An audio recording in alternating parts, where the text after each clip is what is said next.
2 Timothée, chapitre 3. Nous allons lire tout le chapitre ensemble.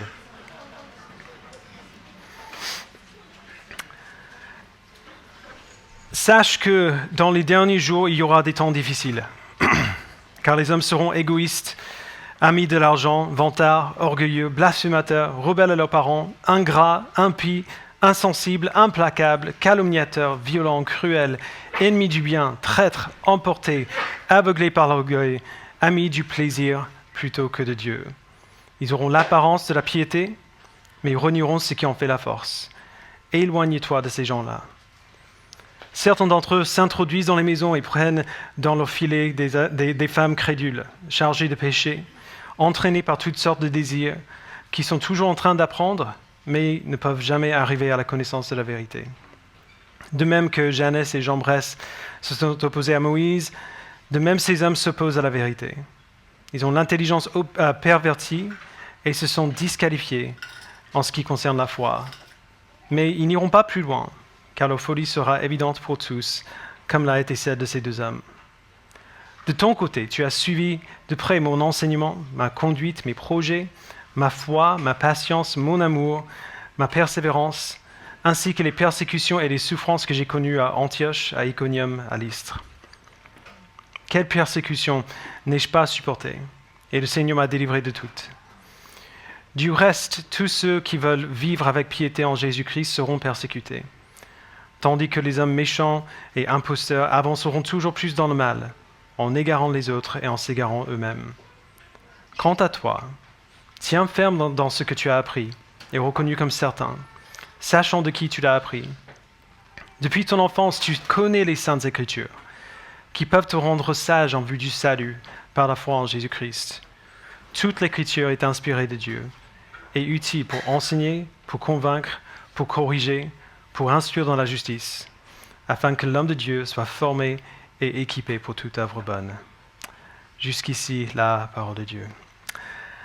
Amen. Donc, nous sommes actuellement dans une série sur la vision de notre Église.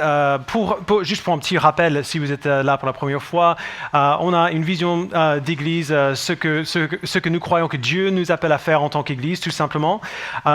Et notre vision a 3 points. Nous existons pour incarner l'Évangile pour les habitants de Paris, pour former des disciples qui font des disciples, et pour envoyer des chrétiens habilités pour servir l'Évangile en France et ailleurs.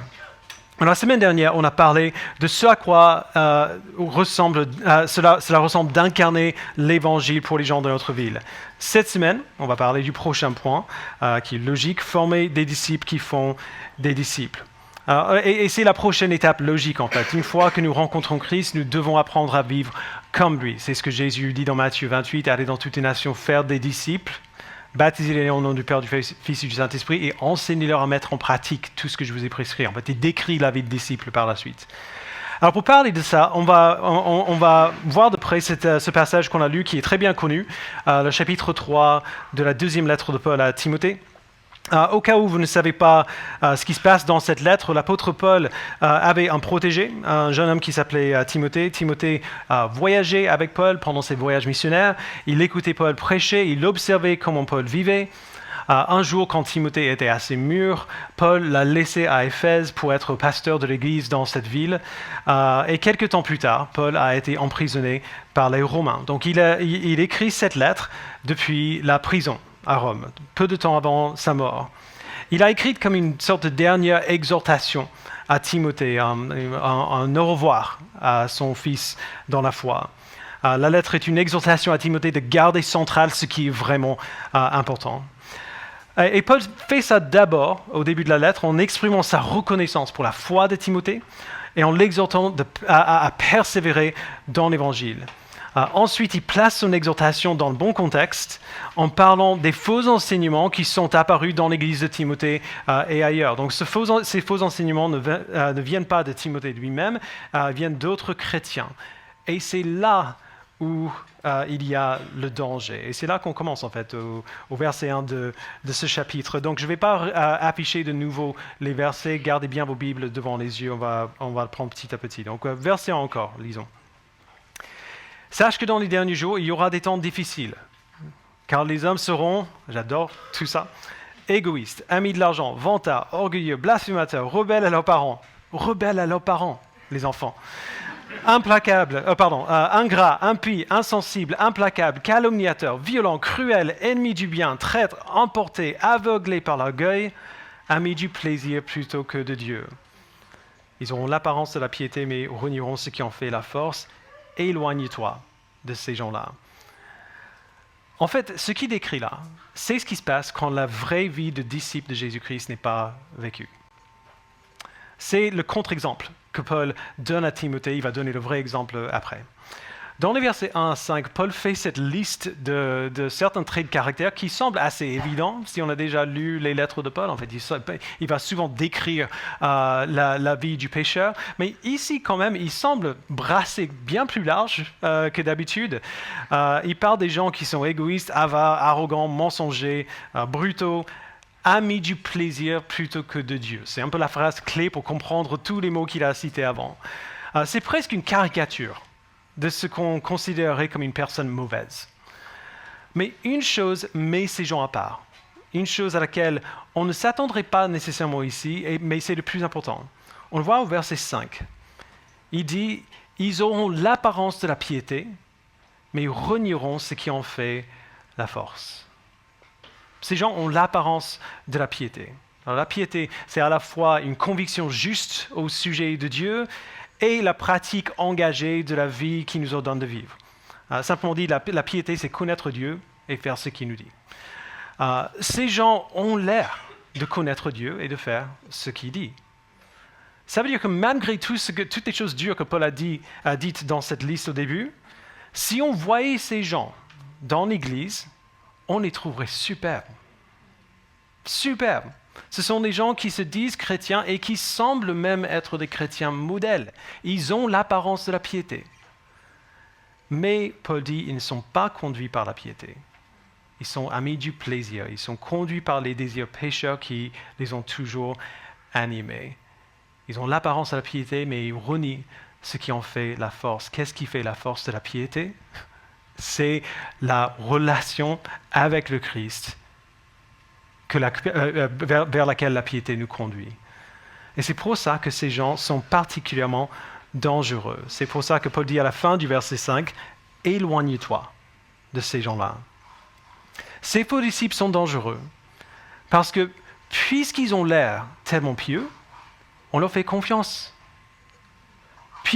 Mais puisqu'ils sont conduits par leurs désirs plutôt que par Dieu, ils ne sont pas dignes de la confiance qu'on leur donne. Paul dit au verset 6 que ces hommes s'introduisent dans les maisons et prennent dans leur filet des femmes crédules chargées de péché. Et d'ailleurs, ça veut dire que ces femmes avaient péché dans le passé, n'arrivaient pas à sortir de la culpabilité de ces péchés et du coup continuaient à se laisser entraîner par toutes sortes de désirs. Comme il dit, elles sont toujours en train d'apprendre, mais ne peuvent jamais arriver à la connaissance de la vérité. Alors évidemment, ce qu'il dit là, ça peut aussi arriver à des hommes. Mais étant donné les dynamiques du pouvoir entre les hommes et les femmes à l'époque, ce type de femme dans une église aurait été une proie facile. Un bon exemple, si vous voulez juste avoir un exemple en tête, si vous avez lu l'évangile de Jean, et vous vous souviendrez de la femme samaritaine au puits, que Jésus a rencontrée au puits. Elle était exactement dans ce même cas de figure. Sauf que c'est Jésus qu'elle a rencontré au puits plutôt qu'un de ces hommes-là. Et merci Seigneur pour cela. Alors qu'est-ce qu'ils font, ces hommes?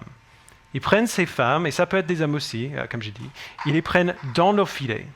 Ils les convainquent d'un faux évangile qui a toute l'apparence de la piété, mais qui n'a aucune vérité, qui n'est pas conduite par la vérité. Paul dit au verset 8 que ces hommes sont comme Jannes et Jambres. Alors, qui c'est? On a fait l'étude dans un groupe de co cette semaine. En fait, ces noms Jannes et Jambres n'apparaissent pas dans l'Ancien Testament. C'est le seul endroit dans la Bible où on les voit. Mais la tradition juive donne ces noms aux deux magiciens qui s'opposaient à Moïse dans Exode chapitre 7. Aujourd'hui, on utilise le nom de Napoléon pour parler d'un caractère hautain. Si on dit il fait son Napoléon, on sait ce qu'on veut dire par ça. Jannes et Jambres étaient une sorte de raccourci utilisé par les Juifs pour représenter l'opposition à la vérité de Dieu. Donc ces hommes ont l'esprit tordu par le péché. Ils s'opposent à la vérité dans les faits tout en disant la vérité à haute voix. Leur folie, Paul dit, sera un jour évidente pour tous, mais en attendant, ils sont dangereux pour eux-mêmes et pour les autres. Alors le but de Paul en disant tout cela à Timothée n'est pas de lui faire peur. Il essaie de faire deux choses. D'abord, il veut que Timothée veille sur son Église. C'est le pasteur de son Église. Paul sait que des gens comme ça seront dans l'Église de Timothée un jour ou un autre. Il veut qu'il ait les yeux ouverts, qu'il soit sur ses gardes pour voir les signes de ce type de personnes parce qu'elles sont dangereuses pour elles-mêmes et surtout pour l'Église. Mais la deuxième chose que Paul veut faire, c'est encourager Timothée dans la vraie vie du disciple. Lorsque la vraie piété est à l'œuvre en quelqu'un, la force de la piété se verra dans la manière dont d'autres personnes sont conduites et orientées vers Christ par la vie de cette personne qu'elles voient. Et c'est ce qu'on voit dans les versets suivants. Verset 10. Il dit, de ton côté, tu as suivi de près mon enseignement, ma conduite, mes projets, ma foi, ma patience, mon amour, ma persévérance, ainsi que les persécutions et les souffrances que j'ai connues à Antioche, à Iconium et à Lystre. Quelle persécution n'ai-je pas supportée et le Seigneur m'a délivré de toutes. C'est incroyable qu'il dise ça alors qu'il est en prison. Et il va mourir en prison. Je sais que la manière dont Paul parle au verset 10, on dirait qu'il se trouve assez fort quand même. Il se la vante un peu. Il rappelle à Timothée ce que Timothée a vu quand il suivait. Il parle de mon enseignement, ma conduite, mes projets, ma foi et ainsi de suite. Mon instinct, en lisant ça, c'est de dire « Ok, Paul, calme-toi un peu. Un peu de modestie, un peu d'humilité, s'il te plaît. » Mais en fait, Paul n'est pas en train de se faire des éloges à lui-même.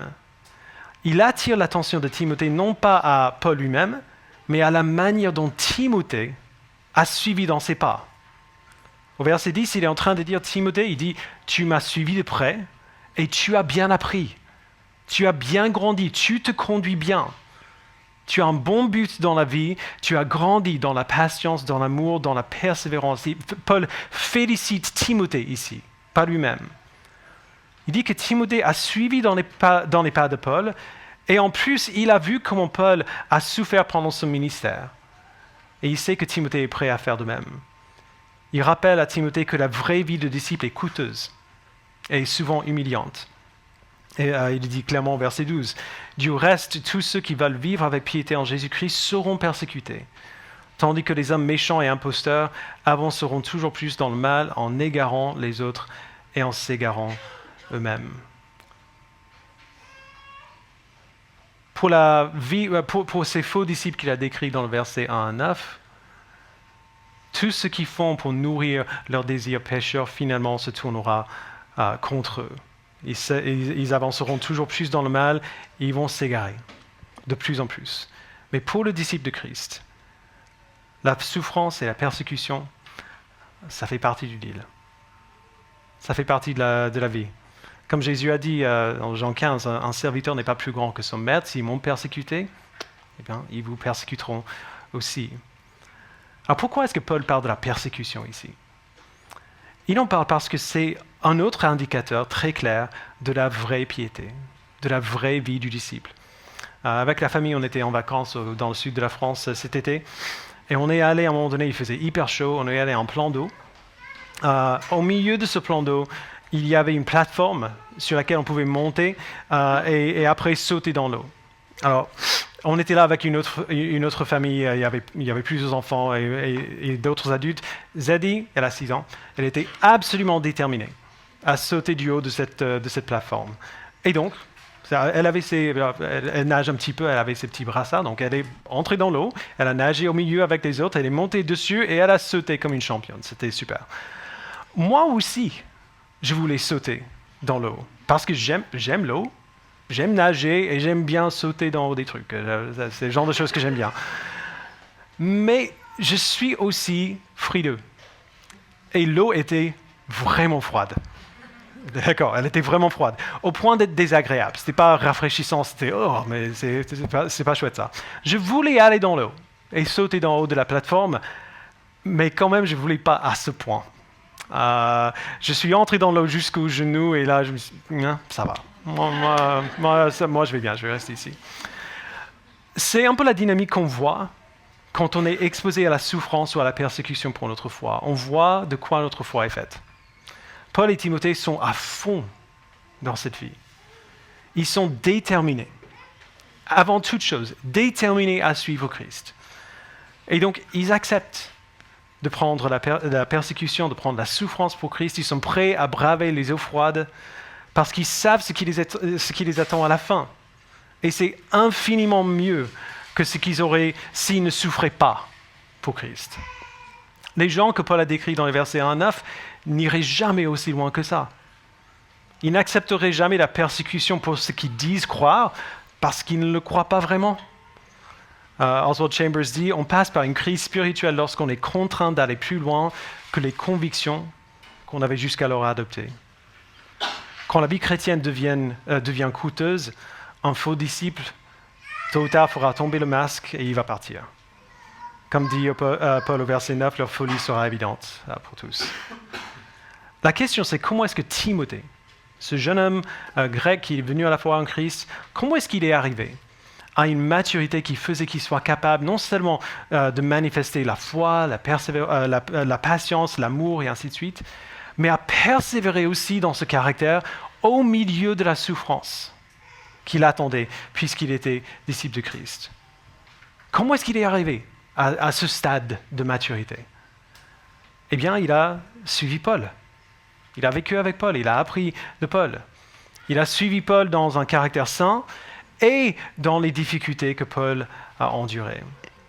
Ce qu'il faut voir ici, c'est que Timothée ne l'a pas fait seul. Il a appris à vivre fidèlement pour Christ, à vivre fidèlement la vie chrétienne dans les bons et dans les mauvais moments, en observant Paul faire cela et en suivant Paul.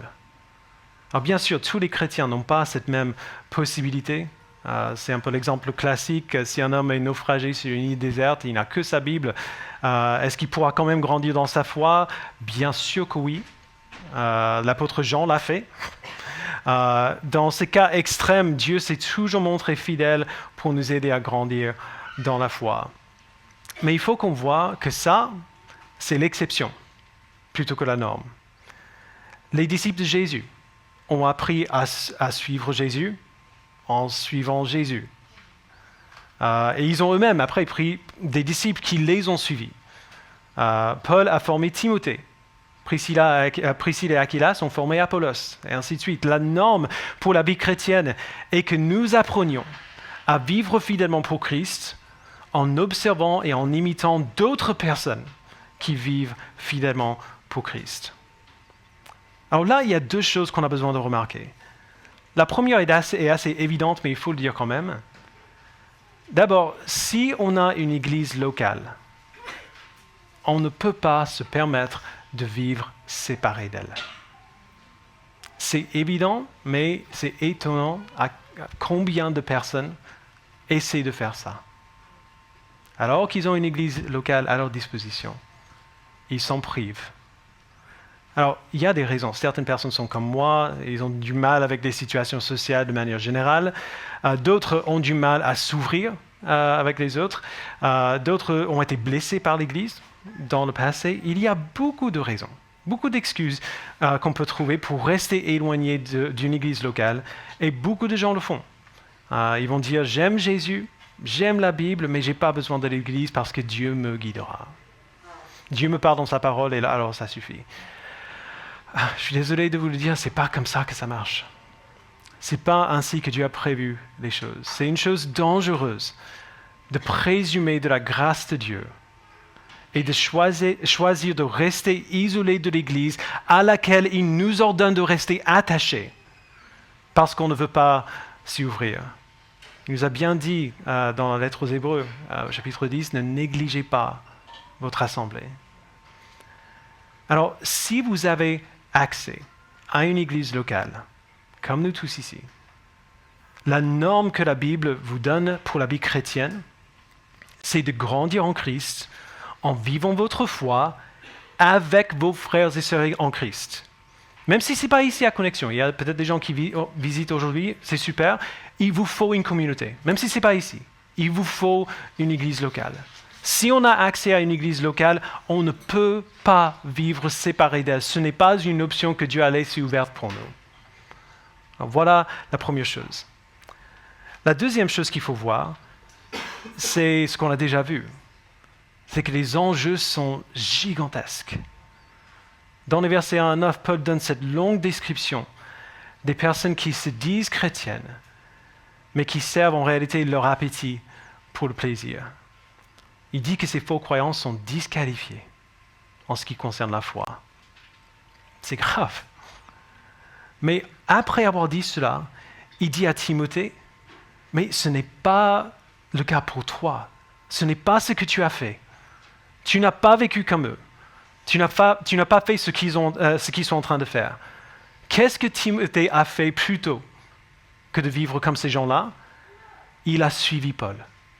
Il a appris de Paul. Il a grandi dans la vie chrétienne en imitant Paul. Il a grandi dans ce caractère saint que ces hommes n'ont pas. Et il l'a fait en apprenant aux côtés de quelqu'un d'autre. On peut avoir tendance à penser à une vie active de disciple comme accessoire à la vie chrétienne, quelque chose qu'on peut faire si on a le temps, mais qui n'est pas strictement nécessaire. C'est vrai que nous ne sommes pas sauvés par notre vie de disciple. Nous sommes sauvés par la grâce de Christ seul, et merci Seigneur. Mais il faut bien voir que la vie chrétienne, une fois qu'on est sauvé, est une vie de disciple. La vie chrétienne, c'est la vie de disciple. Forcément. Comme dit Dietrich Bonhoeffer, seulement celui qui croit obéit, et seulement celui qui obéit croit. Cette vie n'est pas optionnelle. C'est ce à quoi cela ressemble de vivre avec Christ. Nous devons nous investir dans cette vie. Alors on voit le premier moyen que Dieu nous donne pour vivre cette vie de disciple dans les versets 10 à 13 qu'on a lus. Nous vivons en tant que disciples, en vivant notre vie ensemble, en nous observant et en nous imitant les uns les autres lorsque nous vivons fidèlement. Le premier moyen de notre vie de disciple, c'est notre vie ensemble. Le deuxième moyen de la vie de disciple que Paul donne à Timothée, c'est bien plus basique et bien plus important encore. C'est la parole de Dieu. Verset 14. Quant à toi, tiens ferme dans ce que tu as appris et reconnu comme certain, sachant de qui tu l'as appris.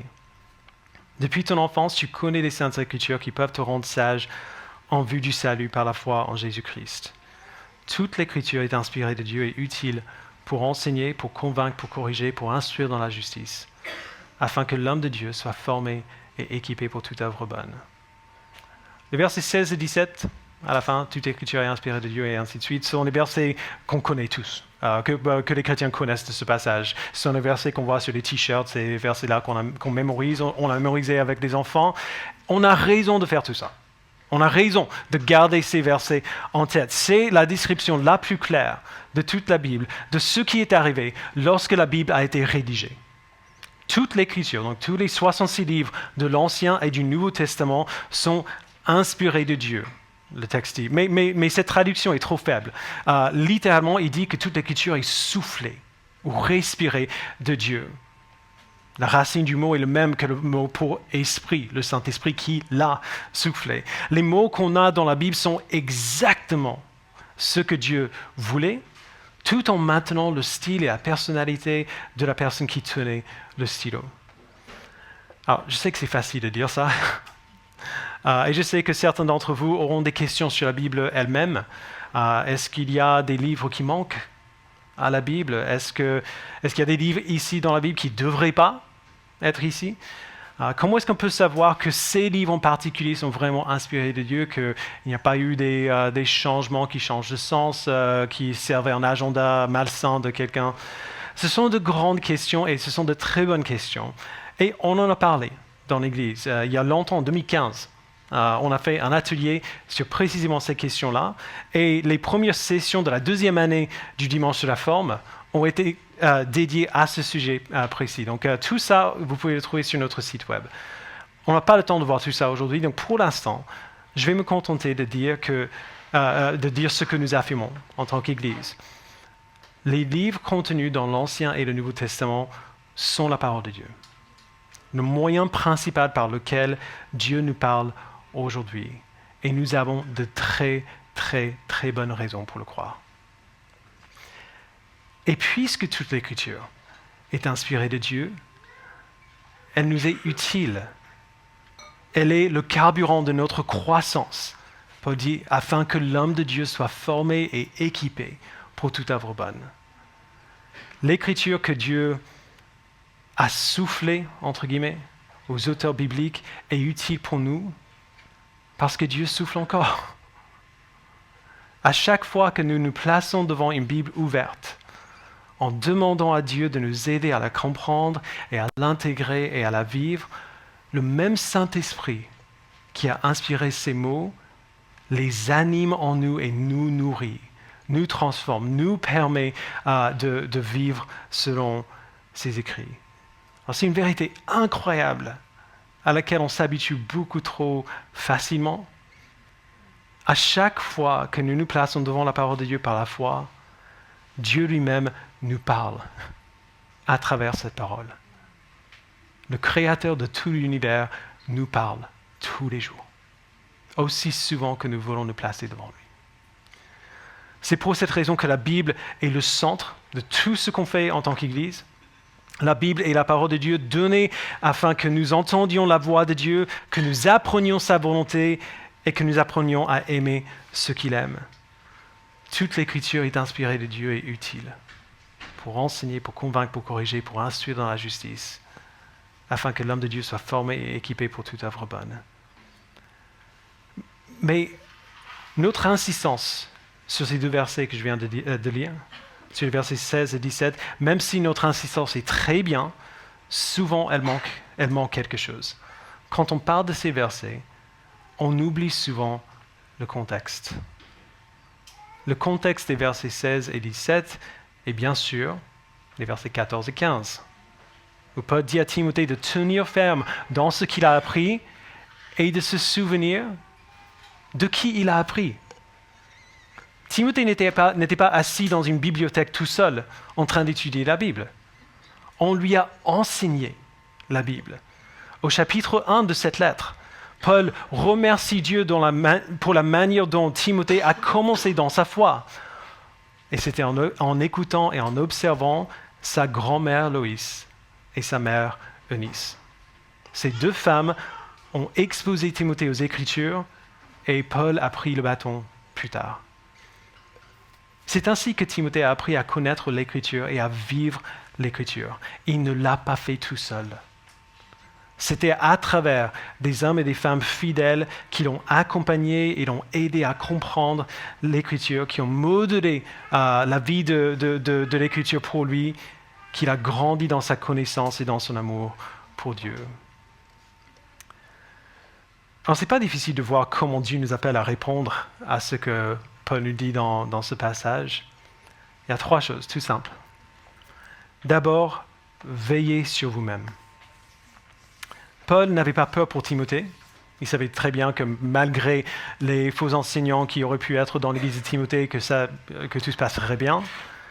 Mais Dieu savait ce qu'il faisait quand il a inspiré Paul à écrire ces mots. Dans les versets 1 à 9, il nous donne aussi un avertissement clair contre les dangers de ne pas suivre Christ, de ne pas vivre la vie du disciple, d'être ami du plaisir plutôt que de Dieu. Il nous donne un avertissement clair de ce qu'on peut devenir quand on fait semblant d'être des disciples de Christ, mais qu'on suit ses propres buts. Et Paul nous donne aussi des indicateurs à voir en d'autres, parce qu'il dit à Timothée, éloigne-toi de ces personnes. Alors évidemment, là, il parle à un pasteur, et on veut faire très attention avant de prendre une telle décision. Ça s'est passé que quelques fois dans notre 10 années dans l'Église. Mais on ne peut pas rater le grand message de Paul ici. Se dire chrétien, tout en négligeant la vraie vie d'un disciple de Christ, est dangereux pour l'Église et dangereux pour la personne qui le fait. Et nous devons veiller sur nous-mêmes afin d'éviter de tels dangers. Donc ça, c'est la première chose. Deuxièmement, suivez Christ ensemble. Ensemble. On a tendance à vouloir établir tout un programme pour ce qu'on appelle le discipulat. C'est genre les groupes qui vont étudier la Bible ensemble, les groupes de redevabilité, on appelle parfois. On a tendance à vouloir établir un programme pour ces choses-là, et les programmes peuvent être utiles. Mais l'exemple de Paul et de Timothée ici est tellement précieux, parce qu'il nous montre qu'un programme ne fera jamais autant de bien que le simple fait de suivre Christ ensemble, d'être ensemble et de vivre la vie chrétienne ensemble. Timothée allait là où Paul allait. Il écoutait ce que Paul disait, il observait comment Paul vivait et il faisait pareil. Comme un enfant qui apprend à marcher ou à parler, il regarde ses parents, il écoute ce que ses parents disent et il fait pareil. C'est pas facile, ça prend du temps, mais ce n'est pas compliqué non plus. On n'a pas besoin de réinventer la roue ici. Ce n'est pas facile, mais ce n'est pas compliqué non plus. Ce qui peut être un peu compliqué pour nous à l'Église Connexion, c'est notre contexte un peu particulier. Si vous regardez un peu autour de vous, vous allez voir qu'il y a quand même pas mal de jeunes ici. Et quand je dis jeunes, je veux dire des gens qui ont moins de 40 ans. Donc j'en fais pas partie. Merci Seigneur. Et ce n'est pas une blague. Merci Seigneur, on a de plus en plus de gens qui ont plus que la quarantaine dans l'Église. Mais nous les vieux, entre guillemets, nous restons minoritaires. Les personnes qui ont plus de la quarantaine, nous restons minoritaires. Vous, les jeunes, qui ont moins de 40 ans, vous ne pouvez simplement pas tous suivre de près quelqu'un de l'Église qui a plus de 40 ans. Parce qu'on n'est pas assez nombreux.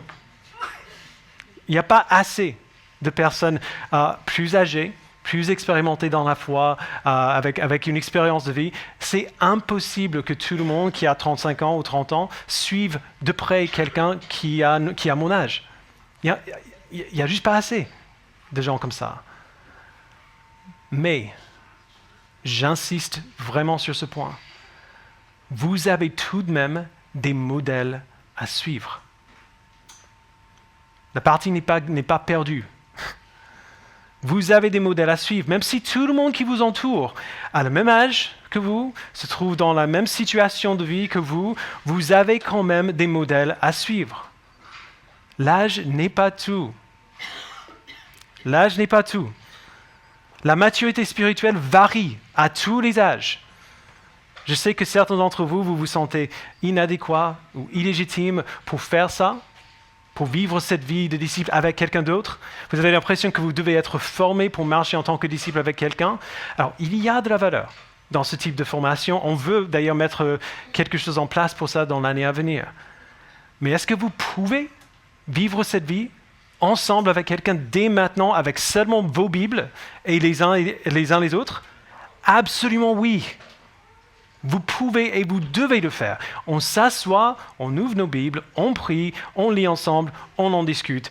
Et puis, on passe beaucoup de temps ensemble pour voir ce à quoi ça ressemble de vivre ce qu'on a lu, ce qu'on a étudié, ce qu'on a intégré en pratique.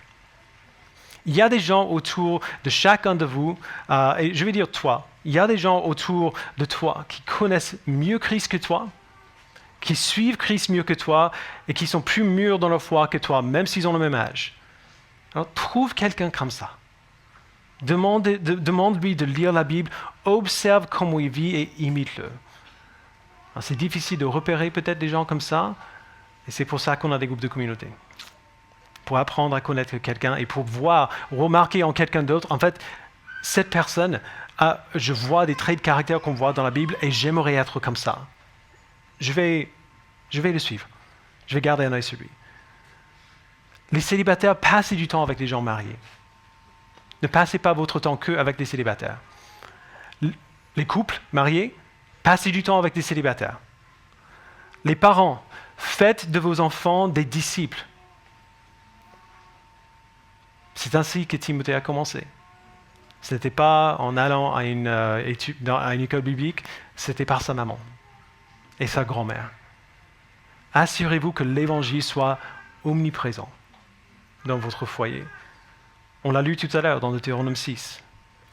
Parlez de l'Évangile, mémorisez-le ensemble, montrez à vos enfants ce que ça fait lorsque parler de l'Évangile est naturel. Et si ce n'est pas naturel pour vous, travaillez sur ça ensemble avec votre époux, votre épouse. Faites de l'Évangile une priorité dans votre maison. Ce n'est pas facile, je ne fais pas bien moi-même, mais c'est notre but. C'est notre engagement en tant que parents chrétiens. Vous qui êtes plus âgés, et je m'inclus ici encore, cherchez vos jeunes frères et sœurs aussi.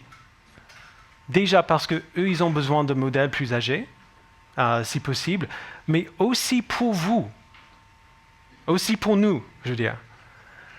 Nous apprenons autant de nos jeunes frères et sœurs en Christ qu'eux, ils apprennent de nous. Paul a dit à Timothée dans sa première lettre, dans 1 Timothée 4, que personne ne méprise ta jeunesse, mais sois un modèle pour les croyants, par tes paroles, ta conduite, ton amour, ton esprit, ta foi, ta pureté. Timothée était le jeune dans l'Église. Il était plus jeune que la plupart des gens qui étaient sous sa responsabilité. Mais il était aussi le modèle pour eux. Vous avez tous des domaines de maturité et de connaissance et d'expérience que les gens autour de vous n'ont pas. Et vous pouvez et devez vous aider les uns les autres à grandir. On apprend à suivre Christ en suivant Christ ensemble. Et enfin, que vous soyez ensemble ou seuls, écoutez Dieu vous parler par sa parole. Cette dernière lettre que Paul écrit à Timothée est assez, pas mélancolique, mais assez douce amère, je trouve. Paul écrit cette dernière lettre, il sait qu'il va bientôt mourir. Dans peu de temps, Timothée n'aura plus son mentor. Il n'aura plus, Paul, cette source de conseils et d'encouragement et d'exhortation qu'il a depuis des années. Donc c'est triste. Ce sera dur pour lui, une fois que Paul sera parti. Mais de manière ultime, Timothée n'a pas besoin de Paul. Il a besoin de Christ. Paul était un outil dans la main de Dieu pour former Timothée dans la parole. Et la parole de Dieu, le témoignage de Christ, rendu vivant par la puissance du Saint-Esprit, c'est elle qui transforme vraiment. Alors, trouvez quelqu'un à suivre, mais ne suivez personne à un tel point où cette personne vienne éclipser Jésus-Christ. Creusez en profondeur dans la parole de Dieu quand vous êtes ensemble et quand vous êtes seuls. Priez que Dieu vous parle à travers sa parole. Écoutez ce qu'il vous dit dans sa parole et quand vous entendez, obéissez-lui. Toute l'Écriture est inspirée de Dieu et utile pour enseigner, pour convaincre, pour corriger, pour instruire dans la justice, afin que l'homme de Dieu soit formé et équipé pour toute œuvre bonne. Nous avons tout ce qu'il nous faut pour grandir dès maintenant. Alors, il n'y a plus qu'à. Je vous invite à prier. Père, nous te remercions d'avoir parlé aux auteurs bibliques par ton esprit. Nous te remercions de nous parler dans ta parole à chaque fois que nous le plaçons devant toi, dans la prière, en te demandant de te révéler à nous. La vie de disciple n'est pas compliquée, mais elle n'est pas facile non plus. Elle demande un engagement sérieux, elle demande énormément de vulnérabilité, de la disponibilité, elle demande du travail, parce que vivre la vie de disciple avec quelqu'un qui est pécheur et imparfait comme moi n'est pas facile. Mais c'est elle qui nous fait grandir. Cette vie ensemble autour de ta parole nous fait grandir et protège l'Église. Seigneur, permets-nous d'avoir du discernement pour savoir quelle personne, à quelle personne est-ce que je veux ressembler. Et est-ce que cette personne a vraiment les traits de caractère que tu veux qu'on ait, que tu nous dis d'avoir dans ta parole, que tu nous dis de poursuivre. Aide-nous à avoir du discernement et du courage pour aller vers quelqu'un d'autre et dire, je vois en toi ce que la Bible me demande d'avoir, est-ce que je peux te suivre? Est-ce qu'on peut lire la Bible ensemble? Est-ce qu'on peut prier ensemble? Aide-nous, Père, à avoir le courage de faire cela et puis la persévérance de le faire dans la durée, même au milieu de la persécution et de la souffrance qui viendrait peut-être. S'il te plaît, Père, parle-nous en tant qu'individu et en tant que peuple, par ta parole. Merci d'avoir inspiré ces mots et merci de souffler encore en nous lorsque nous sommes devant ta parole. Parle-nous et transforme-nous, Père, je te prie. Au nom de Jésus-Christ, nous prions. Amen.